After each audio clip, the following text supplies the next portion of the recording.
From the clothes we wear, to our favorite books, to the things that bring us comfort. It's a unique combination of little details that makes us who we are. First-time mom Danielle Kimball is still learning those little details about her daughter, Ryan. She loves to hang over my shoulder like this.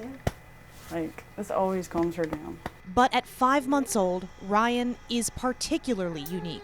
Danielle realized that quickly as soon as she had trouble feeding Ryan. This is the struggle that we've had. Babies usually take 3 to 4 ounces every 3 hours. She was taking like half an ounce. A gastrointestinal specialist found digestive issues, then sent Ryan to a neurologist. She said that Ryan had an underdeveloped brain. She compared it to a tree and said that like Ryan's brain is not as full and fluffy as it should be at this age. And she's obviously behind on her developmental milestones. So that was really hard to hear. I just asked, I said, what does this mean? Unfortunately for Danielle, doctors couldn't give her a clear answer. She has a microcephaly, she has an underdeveloped brain, she has plagiocephaly, she's hypotonic, failure to thrive, she doesn't have much of a will to eat. She has a delayed visual maturation. So, what is this coming from? Specialists would have to dive deeper into Ryan's littlest details by sequencing all of her DNA.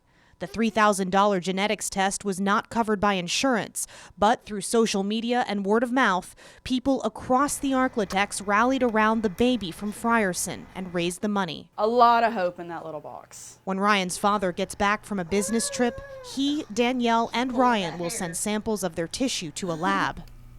Molecular geneticist Mary Lowry Nordberg with LSU Health isn't handling Ryan's case, but she handles a lot like it. There are children who have some symptoms of certain diseases syndromic, and there are a plethora of syndromic diseases associated with gene disorders.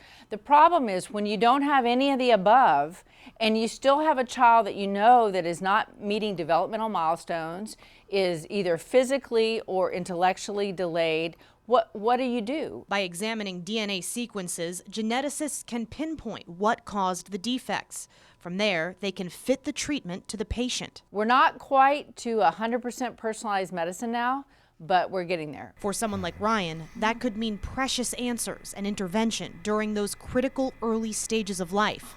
Still, those answers won't come right away. Test results take 8 to 10 weeks to come back. Yeah, that's gonna kill me, and I'm going to be waiting by my phone every second, waiting on the call. Ryan, are you okay? So for now, Danielle will put the best of her knowledge as a mom and as a nursing student to work. I'm sorry. Feeding Ryan through a tube directly into her stomach. You're okay. It can be a struggle. This is the most challenging, by far. But it's helping. Ryan's gaining weight, getting stronger, and becoming more Ryan. But now she's giggling and smiling a lot. Kind of since she started getting all the nutrients. While there are still a lot of mysteries between mother and daughter, there are some key details of which Danielle can be certain. There's a reason that I'm her mother, I really believe that with everything going on.